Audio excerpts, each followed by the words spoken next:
এখন আপনারা যেটা দেখতে যাচ্ছেন এটা পুরোপুরি অলৌকিক।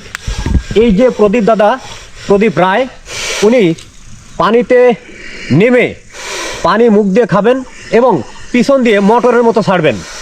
এটা যদিও অবিশ্বাস্য, সেটা আমি আপনাদেরকে এখন দেখাবো। দেখতে পাচ্ছেন দাদার যে প্রস্তুতি, সেই কাজ করার আগে উনি ছেড়ে নিচ্ছেন, হয়তো নিঃশ্বাসটা, হয়তো বাতাস শরীরের ভিতর ঢুকে নিচ্ছেন।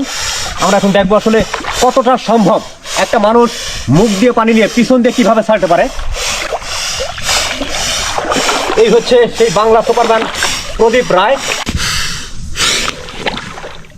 দাদা ডুব দিলেন, দেখি এরপর কি করেন। উনি একজন সাধক প্রকৃতির লোক, বহুগুণে গুণান্বিত, উনি অনেক কিছুই পারেন।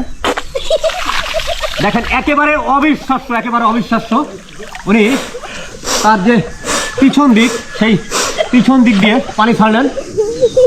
আমরা হয়তো আরো একবার দেখতে পাবো।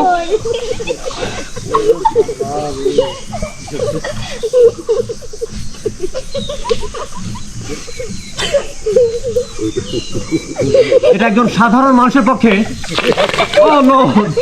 দেখতে পারলেন, এটা একজন সাধারণ মানুষের পক্ষে আসলেই অসম্ভব। উনি সেটা আমাদেরকে করে দেখালেন। দাদা আরেকবার কি হবে? দিন ভরে হবে যদি আপনারা করতে। হ্যাঁ, আরো একবার দেখতে চাই।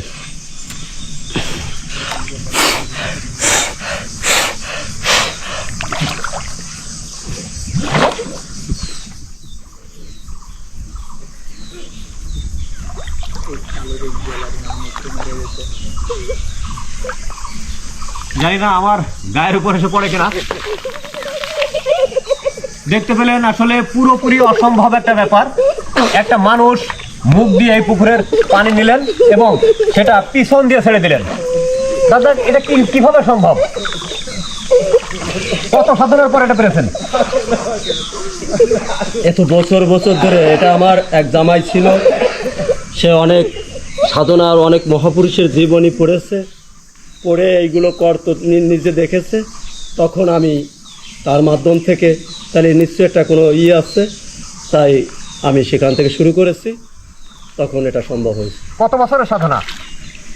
এ প্রায় 30 বছর হবে। আমার জামাই, আমি যখন ছোট ছিলাম তখন থেকে আমাদের জামাই, সে বৈষ্ণব ছিল, অনেক কিছু জানতো, করতো তার মাধ্যম থেকে।